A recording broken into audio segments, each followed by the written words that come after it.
और अब वो वक्त आ चुका है, मैं अब ITV नेटवर्क के संस्थापक एवं राज्यसभा सांसद कार्तिकेय शर्मा जी को आमंत्रित करता हूं मंच पे, ताकि वो हमारे आज के मुख्य अतिथि भारत के प्रधानमंत्री नरेंद्र मोदी जी का स्वागत करें।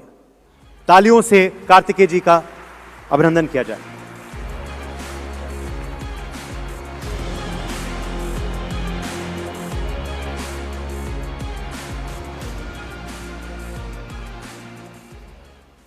Namaste and a very good morning to everyone. Let me begin with thanking and welcoming our chief guest, the Honorable Prime Minister of Bharat, Shri Narendra Modi ji, for taking out time from his hectic schedule to grace the NXT conclave. The ITV network is truly indebted for his luminous presence. The edifice, which is today's conclave, would have not become nearly as grand as it is at this moment, owing to your gracious presence, sir. To grace the conclave even further, we have amongst us respected former Prime Minister of Australia, Mr. Tony Abbott, and Prime Minister of Sri Lanka, former Prime Minister of Sri Lanka, Shri Ranil Wickremesinghe ji. Distinguished dignitaries, esteemed guests, ladies and gentlemen, it is an honor for me to welcome you all on behalf of NXT and NewsX World family, where we are not only rooted in the ethos of true, independent, inclusive journalism, but also envisioned to facilitate a dialogue-rich platform for the global change makers across fields. Speaking of change makers, sir, over the last 10 years, under your visionary leadership, Bharat has not just seen development. We have witnessed a transformational journey from being the world's fastest growing economy to becoming a nation known for innovation, infrastructure, inclusivity, and resilience. Every step we have taken has been guided by a bold idea of Viksit Bharat by 2047, something never envisioned by anyone earlier. It is with this zeal that we have launched NXT, a platform that stands apart in its concept and ambition. NXT is not just an event. It is a bold step towards creating a global, collaborative ecosystem where thought leaders, thinkers, innovators, entrepreneurs, and policymakers from all across the world come together to shape the future.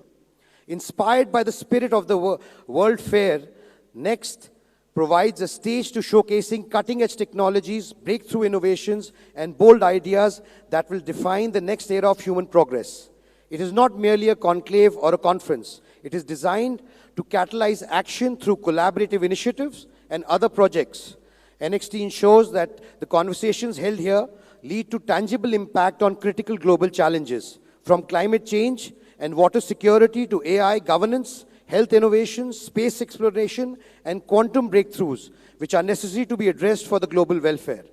NXT also aims to foster a sense of shared purpose, truly embracing our Vedic philosophy of one world, one family, where the nations, organizations, and individuals work not in competition, but in collaboration for the common good of humanity.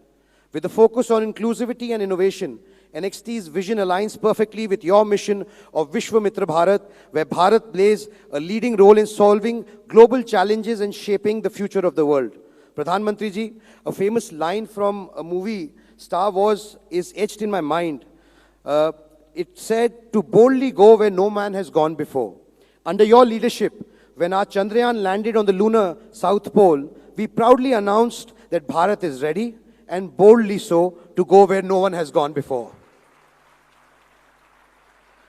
Pradhan Mantri ji, you would be happy to know that over the course of our sessions, we have hosted renowned physicists, futurists, astronauts, and give our rising space prowess under your guidance. We are eagerly looking forward to hosting our own Gagannauts post these successful missions. Pradhan Mantri ji, on May 18, 2014, a Guardian article aptly described the beginning of the tenure of your arrival, the day when Britain finally left India. However, historically majorly, so our part of the world has always been viewed from a biased lens to our realities, interests, and challenges in a highly diverse country like ours. It is about time we take control of our narrative and tell our stories to the world. Based on such ideas and ideals, NewsX World comes as a powerful and much-needed voice, one that represents not just India, but the wider Indo-Pacific region including UAE, Saudi Arabia, South Asia, Eastern Africa, and beyond. At a time when the global narrative is often shaped by a handful of platforms, NewsX World offers a fresh, balanced, and impartial alternative, ensuring that voices, aspirations, and priorities of this emerging region are heard loud and clear. With real-time coverage in 25 languages and a global network of experienced journalists, NewsX World delivers authentic stories, insightful perspectives, helping shape a more inclusive and accurate global conversation, one where India and the Indo-Pacific region take the rightful place.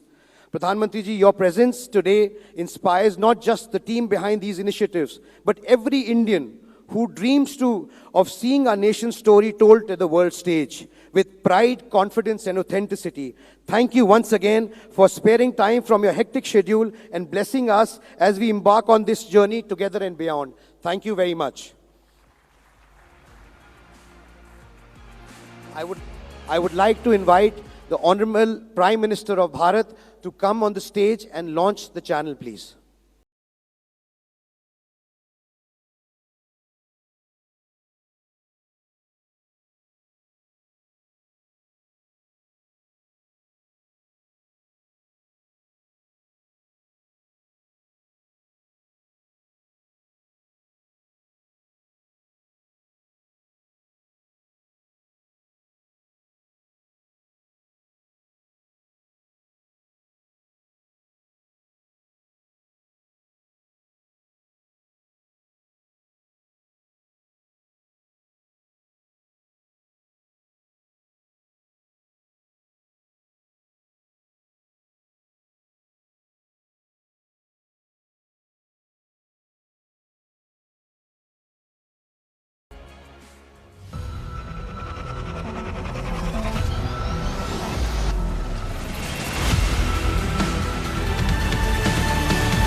बहुत बहुत शुक्रिया प्रधानमंत्री जी आपका कि आप आज यहाँ आए। और अब मैं आपसे निवेदन करता हूँ कि उस पल का हमें जो बेसब्री से इंतजार था, आप हमारे इस सभा को संबोधित करें।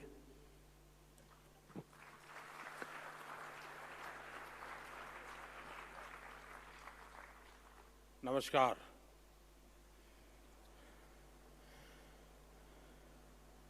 ITV नेटवर्क के फाउंडर और संसद में मेरे साथी कार्तिकेय शर्मा जी,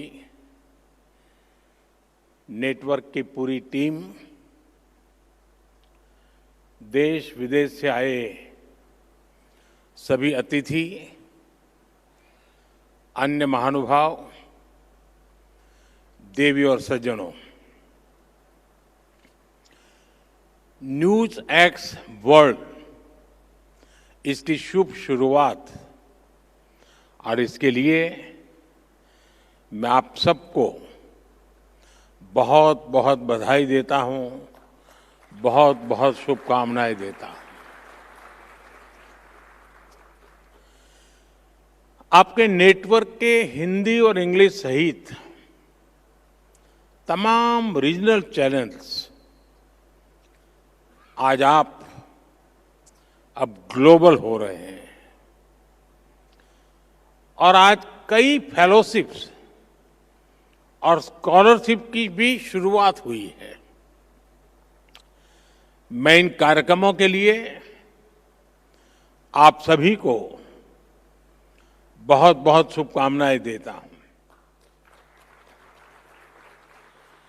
साथियों, मैं पहले भी मीडिया के इस तरह के कार्यक्रमों में जाता रहा हूं,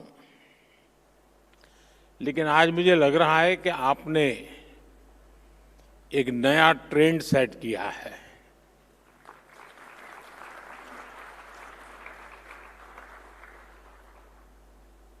और मैं इसके लिए भी आपको बहुत बहुत बधाई देता हूं। हमारे देश में मीडिया के इस तरह के इवेंट्स होते रहते हैं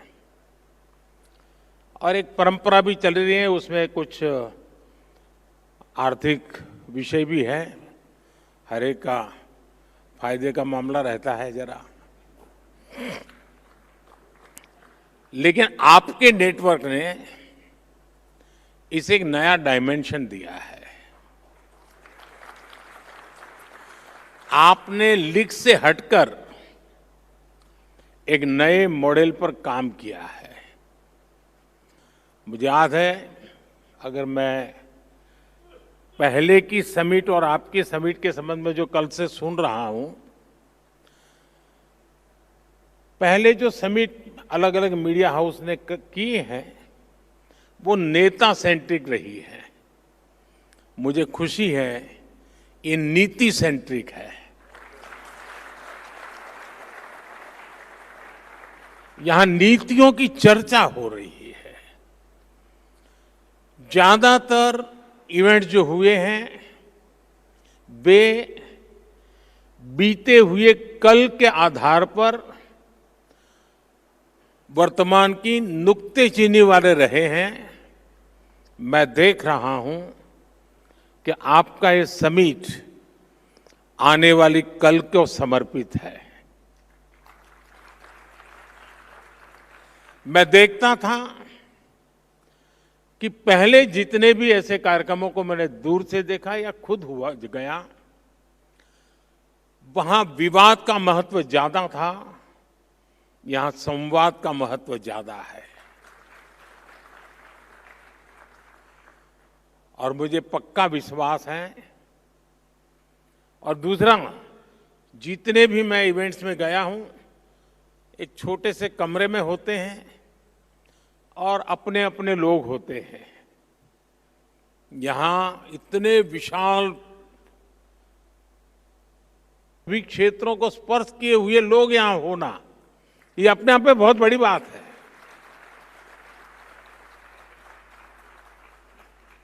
हो सकता है यहां से और मीडिया वालों को कोई मसाला नहीं मिलेगा,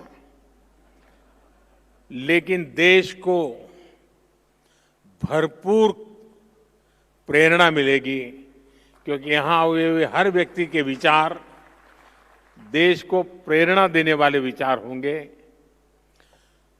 उम्मीद है कि इस ट्रेंड को, इस टेम्पलेट को आने वाले दिनों में दूसरे मीडिया हाउस भी अपने तरीके से और इनोवेटिव बना करके कम से कम उस छोटे कमरे से बाहर निकले।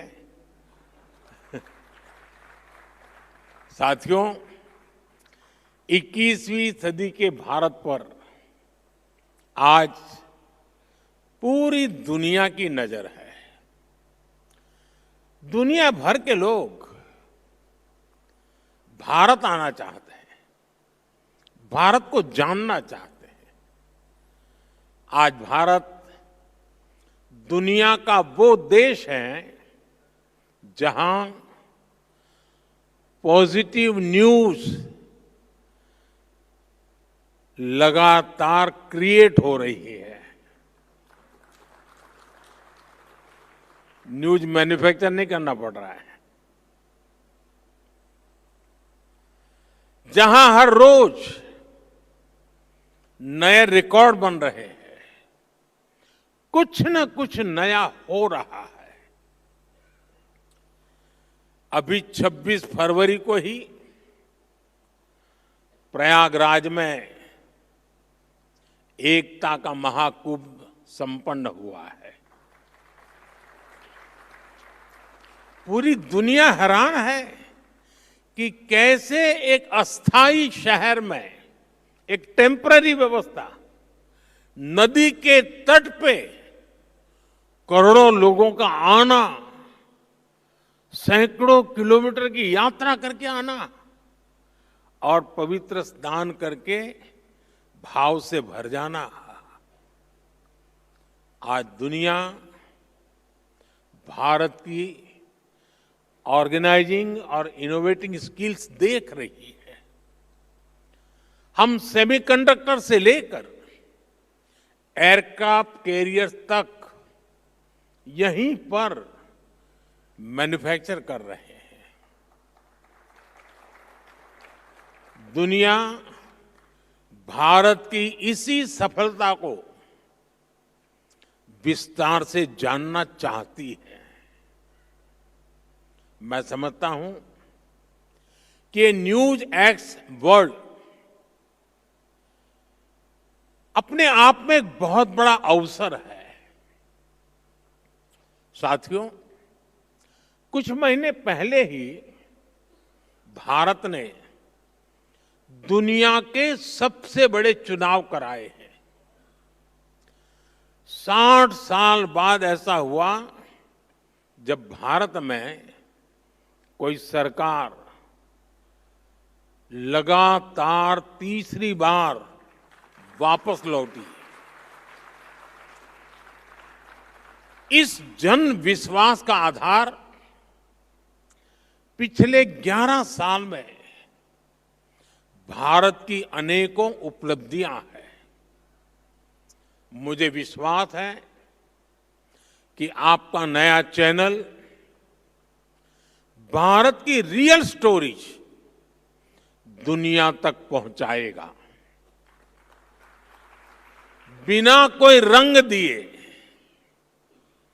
आपका ग्लोबल चैनल भारत की वैसी ही तस्वीर दिखाएगा जैसा वो है। हमें मेकअप की जरूरत नहीं है। साथियों, कई साल पहले मैंने vocal for local and local for global का विजन देश के सामने रखा था। आज हम इस विजन को सच्चाई में बदलते हुए देख रहे हैं। आज हमारे यहां आयुष प्रोडक्ट्स और योग लोकल से ग्लोबल हो गए हैं। दुनिया में कहीं पर भी जाइए, कोई न कोई तो योग को जानने वाला मिलेगा ही। मेरे मित्र टोनी यहां बैठे हैं, वो तो रोज के योगा प्रैक्टिशनर है। आज भारत के सुपरफूड हमारा मखाना लोकल से ग्लोबल हो रहा है। भारत के मिलेट्स, श्री अन्न भी लोकल से ग्लोबल हो रहे हैं। और मुझे पता चला है, कल मेरे दोस्त टोनी एवर्ट दिल्ली हाट में भारतीय मिलेट्स का फर्स्ट हैंड एक्सपीरियंस लिया है उन्होंने, और उनको मिलेट्स की डिशेज बहुत पसंद आई। और ये सुनकर मुझे ज्यादा अच्छा लगा। साथियों, मिलेट्स ही नहीं, भारत की हल्दी भी लोकल से ग्लोबल हो गई है। भारत दुनिया की 60% से ज्यादा हल्दी की सप्लाई कर रहा है। भारत की कॉफी भी लोकल से ग्लोबल हो गई है। भारत दुनिया का 7वां सबसे बड़ा कॉफी एक्सपोर्टर बन गया है। आज भारत के मोबाइल, इलेक्ट्रॉनिक प्रोडक्ट्स, भारत में बनी दवाइयां अपनी ग्लोबल पहचान बना रही हैं। और इन सबके साथ ही एक और बात हुई है। भारत कई सारे ग्लोबल इनिशिएटिव्स को लीड कर रहा है। हाल ही में मुझे फ्रांस में एआई एक्शन समिट में जाने का मौका मिला। दुनिया को एआई फ्यूचर की तरफ ले जाने वाली इस समिट का भारत को होस्ट था। अब इसको होस्ट करने का जिम्मा भारत के पास है। भारत ने अपनी प्रेसिडेंसी में इतनी शानदार G20 समिट कराई। इस समिट के दौरान हमने India, middle east, Europe corridor के रूप में एक नया इकोनॉमिक रूट दुनिया को दिया। भारत ने ग्लोबल साउथ को भी एक बुलंद आवाज दी। हमने आइलैंड नेशंस को, उनके हितों को अपनी प्रायोरिटी से जोड़ा है। क्लाइमेट क्राइसिस से डील करने के लिए भारत ने मिशन लाइफ का विजन दुनिया को दिया है। इसी तरह international solar alliance, coalition for disaster resilient infrastructure, ऐसे अनेक इनिशिएटिव्स हैं जिनको भारत ग्लोबली लीड कर रहा है। और मुझे खुशी है कि आज जब भारत के अनेक ब्रांड ग्लोबल हो रहे हैं तो भारत का मीडिया भी ग्लोबल हो रहा है। इसी ग्लोबल अपॉर्चुनिटी को समझ रहा है। साथियों, दशकों तक दुनिया भारत को अपना बैक ऑफिस कहती थी, लेकिन आज Bharat new factory of the world बन रहा है। हम सिर्फ वर्कफोर्स नहीं, वर्ल्ड फोर्स बन रहे हैं। कभी हम जिन चीजों का इंपोर्ट करते थे, आज देश उनका इमर्जिंग एक्सपोर्ट हब बन रहा है। जो किसान कभी लोकल मार्केट तक ही सीमित था, आज उसकी फसल पूरी दुनिया के बाजारों तक पहुंच रही है। पुलवामा की स्नो पीस, महाराष्ट्र के पुरंदर फिग्स और कश्मीर के क्रिकेट बैट्स, इनकी डिमांड अब दुनिया में बढ़ रही है। हमारे डिफेंस प्रोडक्ट्स दुनिया को भारतीय इंजीनियरिंग और टेक्नोलॉजी की ताकत दिखा रहे हैं। इलेक्ट्रॉनिक्स से ऑटोमोबाइल सेक्टर तक दुनिया ने हमारी स्केल को, हमारे सामर्थ्य को देखा है। हम दुनिया को सिर्फ अपने प्रोडक्ट ही नहीं दे रहे, भारत ग्लोबल सप्लाई चेन में एक ट्रस्टेड और रिलायबल पार्टनर भी बन रहा है। साथियों, आज अगर हम बहुत सारे सेक्टर्स में लीडर बने हैं तो उसके पीछे बहुत सालों की सुविचारित मेहनत है। ये सिस्टमैटिक पॉलिसी डिसीजन से ही संभव हो पाया है। आप 10 साल की जर्नी देखिए, जहां कभी पुल अधूरे थे, सड़कें अटकी थी, आज वहां सपने नई रफ्तार से आगे बढ़ रहे हैं। अच्छी सड़कों से, शानदार एक्सप्रेस वे से ट्रेवल टाइम और कॉस्ट दोनों कम हुए हैं। इसे इंडस्ट्री को लॉजिस्टिक का टर्न अराउंड टाइम कम करने का अवसर मिला। इसका बहुत बड़ा फायदा हमारे ऑटोमोबाइल सेक्टर को मिला। इससे गाड़ियों की डिमांड बढ़ी। हमने गाड़ियों के ईवीज के प्रोडक्शन का एनकरेज किया। आज हम दुनिया के एक बड़े ऑटोमोबाइल प्रोड्यूसर और एक्सपोर्टर बनकर उभरे हैं। साथियों, ऐसा ही बदलाव इलेक्ट्रॉनिक्स मैन्युफैक्चरिंग में दिखा है। बीते दशक में 2.5 करोड़ से ज्यादा परिवारों तक पहली बार बिजली पहुंची। देश में बिजली की डिमांड बढ़ी, प्रोडक्शन बढ़ी, इससे इलेक्ट्रॉनिक इक्विपमेंट की डिमांड बढ़ी। हमने डेटा सस्ता किया तो मोबाइल फोन्स की डिमांड बढ़ी। ज्यादा से ज्यादा सर्विस मोबाइल फोन पर लेकर आए तो डिजिटल डिवाइसेज का कंजम्पशन और बढ़ा। इस डिमांड को अपॉर्चुनिटी में बदलकर हमने पीएलआई स्कीम जैसे प्रोग्राम शुरू किए। आज देखिए, भारत एक मेजर इलेक्ट्रॉनिक्स एक्सपोर्टर बन चुका है। साथियों, आज भारत बहुत बड़े टारगेट्स रख पा रहा है, उनको अचीव कर रहा है। तो इसके मूल में एक खास मंत्र है। ये मंत्र है मिनिमम गवर्नमेंट, मैक्सिमम गवर्नेंस।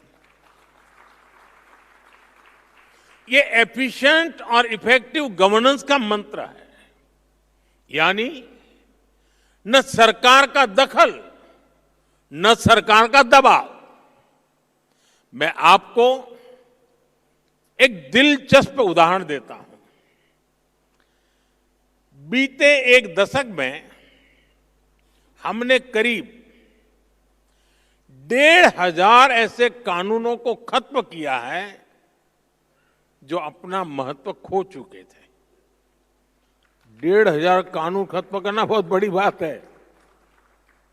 इनमें से बहुत सारे कानून अंग्रेजी शासन के दौरान बने थे।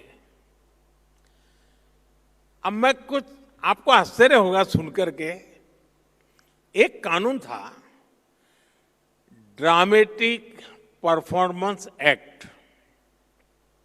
ये कानून अंग्रेजों ने 150 साल पहले बनाया था। तब अंग्रेज चाहते थे कि ड्रामा और थिएटर का उपयोग तब की सरकार के खिलाफ ना हो। इस कानून में प्रावधान था कि अगर पब्लिक प्लेस में 10 लोग डांस करते मिल जाएं तो उन्हें गिरफ्तार किया जा सकता है। और ये कानून देश आजाद होने के बाद 75 साल तक चलता रहा है। यानी शादी के दौरान बारात भी निकले और 10 लोग डांस कर रहे हो तो दूल्हा सहित पुलिस उनको अरेस्ट कर सकती थी।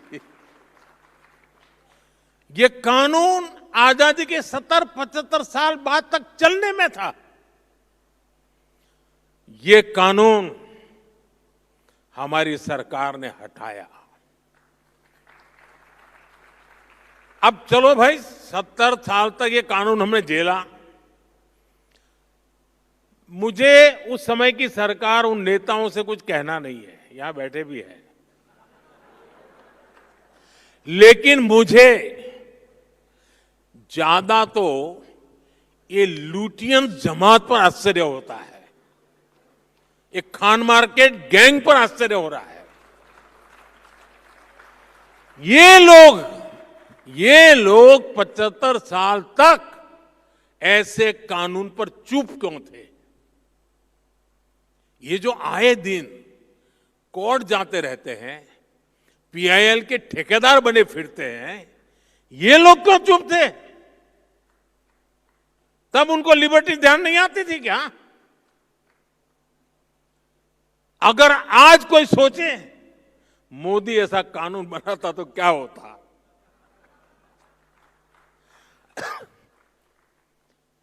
अरे ये जो ट्रॉलर होते हैं ना सोशल मीडिया में, वो भी अगर एक ऐसे ही झूठी खबर चला देते हैं कि मोदी ऐसा कानून बनाने वाला था, आग लगा देते हैं लोग,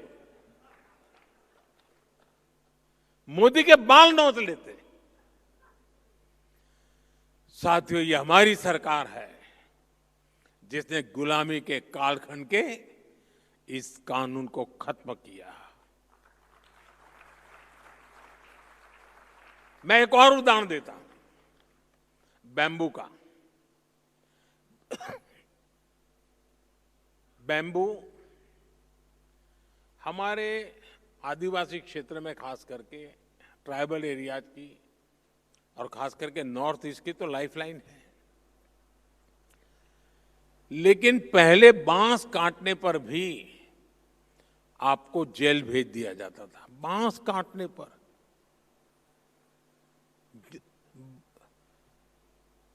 अब कानून क्यों बना?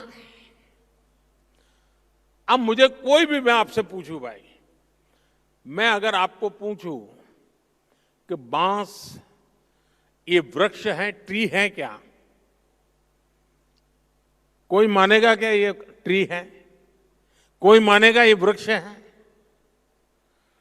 आपको आश्चर्य होगा, आजादी के 70 साल के बाद भी मेरे देश की सरकार ये मानती थी कि बाम्बू ये पेड़ है, वृक्ष है, और इसलिए वृक्ष काटने से जैसे मनाई थी वैसी बाम्बू काटने से बनाई थी। हमारे देश में एक कानून था जो बांस को ट्री मानता था और सारे ट्री के कानून इस पर लगते थे। इसको काटना मुश्किल था। हमारे पहले के शासकों को समझ ही नहीं आया कि बांस पेड़ नहीं है। अंग्रेजों के अपने इंटरेस्ट हो सकते थे, लेकिन हमने क्यों नहीं किया? बांस से जुड़े दशकों पुराने कानून को भी हमारी ही सरकार ने बदला। साथियों, आपको याद होगा 10 साल पहले तक आईटीआर भरना किसी सामान्य व्यक्ति के लिए कितना मुश्किल था। आज कुछ ही पलों में आप आईटीआर फाइल करते हैं और रिफंड भी कुछ ही दिनों में अकाउंट में सीधा जमा हो जाता है। अब तो इनकम टैक्स को जुड़े कानून को और आसान बनाने का प्रोसेस संसद में चल रहा है। हमने 12 लाख रुपए तक की इनकम को टैक्स फ्री कर दिया। हाँ, अब ताली बजी। आपको बाम्बू में ताली नहीं बजी क्योंकि वो आदिवासियों का है।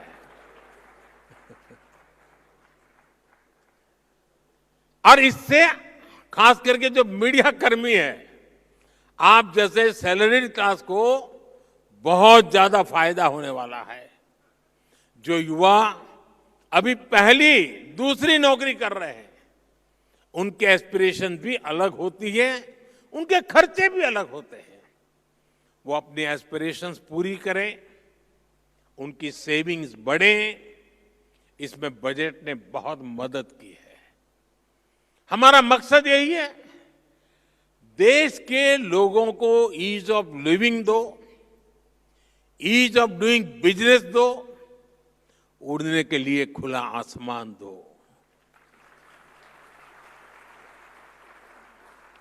आज देखिए, जियो स्पेशल डेटा का फायदा कितने सारे स्टार्टअप्स उठा रहे हैं। पहले अगर किसी को मैप बनाना होता था तो सरकार की परमिशन लेनी पड़ती थी। हमने इसको बदला और आज हमारे स्टार्टअप्स, प्राइवेट कंपनियां इस डेटा का बेहतरीन उपयोग कर रही हैं। साथियों, दुनिया को जीरो का कंसेप्ट देने वाला भारत आज इन्फिनिट इनोवेशंस की धरती बन रहा है। आज भारत सिर्फ इनोवेट ही नहीं कर रहा, बल्कि इंडोवेट भी कर रहा है। और जब मैं इंडोवेट कह रहा हूं तो इसका मतलब है इनोवेटिंग द इंडियन वे। इंडोवेशन से हम ऐसे सॉल्यूशंस बना रहे हैं जो अफोर्डेबल हो, एक्सेसिबल हो, एडेप्टेबल हो। हमने इन सॉल्यूशंस की गेट कीपिंग नहीं की है, बल्कि इन्हें पूरी दुनिया को ऑफर कर दिया है। जब दुनिया एक सिक्योर और cost effective digital payment system चाहती थी, हमने यूपीआई की व्यवस्था बनाई, यूपीआई की व्यवस्था बनाई। मैं प्रोफेसर कार्लोस मोंटेस को सुन रहा था, वो यूपीआई जैसी टेक्नोलॉजी के पीपल फ्रेंडली स्वरूप से काफी प्रभावित दिखे। आज फ्रांस, यूएई, सिंगापुर जैसे देश यूपीआई को अपने फाइनेंशियल इकोसिस्टम में इंटीग्रेट कर रहे हैं। आज हमारे digital public infrastructure India stack से जुड़ने के लिए दुनिया के कई देश एग्रीमेंट्स कर रहे हैं। कोविड पैंडेमिक में हमारी वैक्सीन ने दुनिया को भारत के क्वालिटी हेल्थ केयर सॉल्यूशंस का मॉडल दिखाया। हमने आरोग्य सेतु ऐप को भी ओपन सोर्स किया ताकि दुनिया को इसका लाभ मिले। भारत स्पेस की एक बड़ी पावर है। हम दूसरे देशों की स्पेस एस्पिरेशन को अचीव करने में भी मदद कर रहे हैं। Bharat AI for public good पर भी काम कर रहा है और अपना एक्सपीरियंस, अपने एक्सपर्टाइज दुनिया के साथ भी शेयर कर रहा है। साथियों, आईटीवी नेटवर्क ने आज बहुत सारी फेलोशिप शुरू की है। भारत का युवा विकसित भारत का सबसे बड़ा लाभार्थी है और सबसे बड़ा स्टेक होल्डर भी है। इसलिए भारत का युवा हमारी बहुत बड़ी प्राथमिकता है। नेशनल एजुकेशन पॉलिसी ने बच्चों को किताबों से आगे, कहीं और आगे बढ़कर सोचने का अवसर दिया है। मिडिल स्कूल से ही बच्चे कोडिंग सीखकर एआई और डेटा साइंस के फील्ड के लिए तैयार हो रहे हैं। अटल टिंकरिंग लैब्स बच्चों को इमर्जिंग टेक्नोलॉजीज का हैंड्स ऑन एक्सपीरियंस दे रही है। इसलिए इस साल के बजट में हमने 50,000 नई अटल टिंकरिंग लैब्स बनाने का ऐलान किया है। साथियों, न्यूज की दुनिया में आप लोग अलग अलग एजेंसियों का सब्सक्रिप्शन लेते हैं।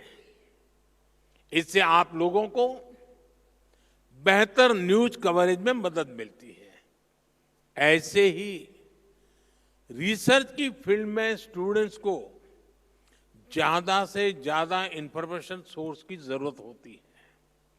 इसके लिए पहले उन्हें महंगे दामों पर अलग अलग जर्नल्स सब्सक्रिप्शन लेने होते थे, खुद को पैसे खर्च करने पड़ते थे। हमारी सरकार ने सभी रिसर्चर्स को इस चिंता से भी मुक्त कर दिया है। हम वन नेशन वन सब्सक्रिप्शन लाए हैं। इससे देश के हर रिसर्चर को दुनिया के जाने माने जर्नल्स की फ्री एक्सेस मिलनी तय है। इस पर सरकार 6,000 करोड़ रुपए से ज्यादा खर्च करने जा रही है। हमें इंश्योर कर रहे हैं कि हर स्टूडेंट्स को अच्छी से अच्छी रिसर्च फैसिलिटीज मिले, चाहे स्पेस एक्सप्लोरेशन हो, बायोटेक रिसर्च हो या एआई हो। हमारे बच्चे फ्यूचर लीडर्स बनकर उभर रहे हैं। डॉक्टर ब्रायन ग्रीन ने आईआईटी के स्टूडेंट से मुलाकात की है और एस्ट्रोनॉट माइक मैसिमिनो सेंट्रल स्कूल के स्टूडेंट से मिलने गए थे और जैसा उन्होंने बताया है, उनके एक्सपीरियंस वाकई शानदार रहे हैं। वो दिन दूर नहीं जब भविष्य का कोई बहुत बड़ा इनोवेशन भारत के किसी छोटे से स्कूल से निकलेगा। साथियों, भारत का परचम हर वैश्विक मंच पर लहराए, यही हमारी आकांक्षा, यही हमारी दिशा है।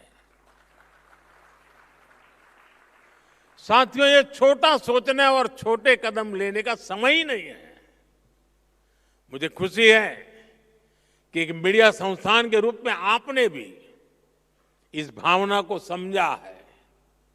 आप देखिए, 10 साल पहले तक आप सोचते थे कि कैसे देश के अलग अलग राज्यों तक पहुंचे, आपका मीडिया हाउस पहुंचे।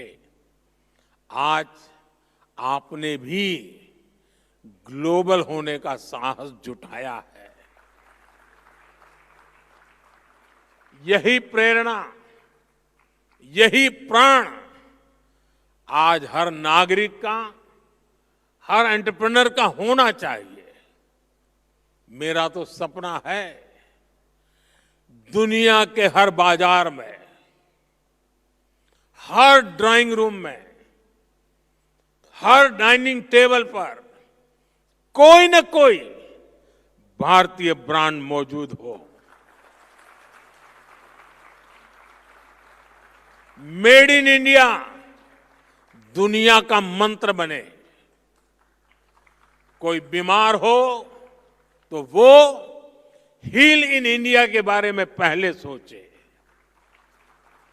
किसी को शादी करनी हो तो वेड इन इंडिया पर पहले विचार करे। किसी को घूमना फिरना हो तो लिस्ट में सबसे ऊपर भारत को रखे। कोई कॉन्फ्रेंस करना चाहे, एग्जीबिशन लगाना चाहे तो सबसे पहले भारत आए। कोई कंसर्ट कराना चाहे तो सबसे पहले भारत को चुने।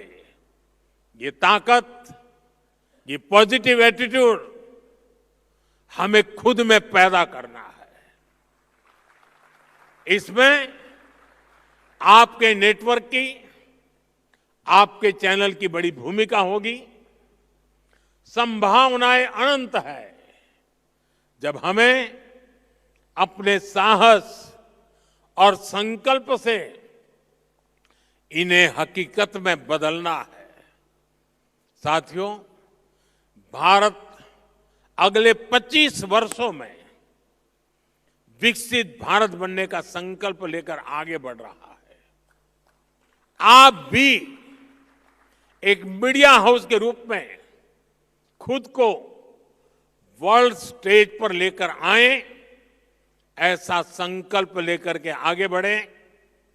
मैं मानता हूं कि आप इसमें जरूर सफल होंगे।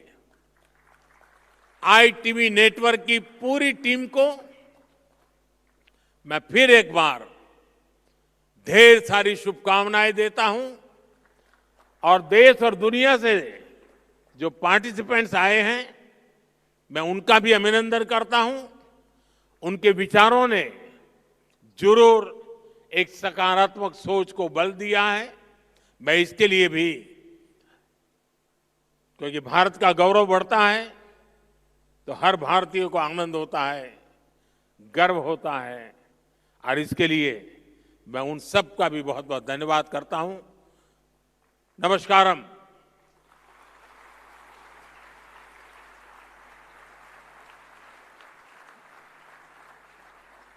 बहुत बहुत धन्यवाद हमारे आज के मुख्य अतिथि प्रधानमंत्री नरेंद्र मोदी जी का, कि आज वो आए, NXT 2025 की शोभा बढ़ाई और न्यूज़ वर्ल्ड को लॉन्च भी किया।